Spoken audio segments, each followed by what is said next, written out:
Let's talk about profitability, return on investment, ROI. This is a KPI that's highly relevant when we talk about logistics. ROI measures how profitable the company is and how good the company is at giving back from the assets that have been invested in the company. For instance, if you buy a truck and you pay a certain amount of money for that truck, you want that investment to pay off over a period of time, maybe 3 to 5 years if it's a truck.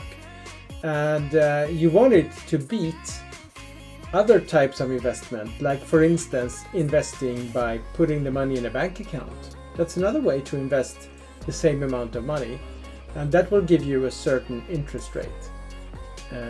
If you want to beat that by investing in a truck instead, you need then to operate that truck in a way that generates a profit. So yes, you pay a certain amount of money for the truck, then you need to generate a certain amount of revenues each year that you own this truck. And you need to keep your costs as low as possible while generating as much revenue as possible. And those three numbers, you can find all three in the annual report of every company. The same rules apply regardless if you're a small, maybe a food truck, or a multinational corporation. You have the same rules of the game. You calculate return on investment in the same way. So with your revenues high and your costs low, you generate a large profit.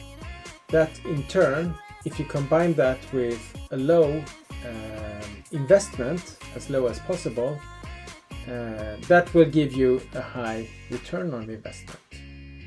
Now, these three variables, revenues, costs, and assets, they are the three main levers that you can pull when doing logistics development. You can change your service level or what you offer to the market in order to increase your revenues, but by doing so you may also increase your costs, and you can also invest in more assets or a larger stock or something else that requires you to tie up capital. That would also perhaps give you higher revenues. So these three are tightly interlinked into a trade-off triangle or a goal conflict, where if you change one of them, you might negatively affect the other two. So there's always a strive for an optimum between these three, the revenues, the costs, and the assets. And I will go deeper into that in the next video. But remember, return on investments, you need to keep the revenues high, costs low, and investments low. See you in the next video. Bye.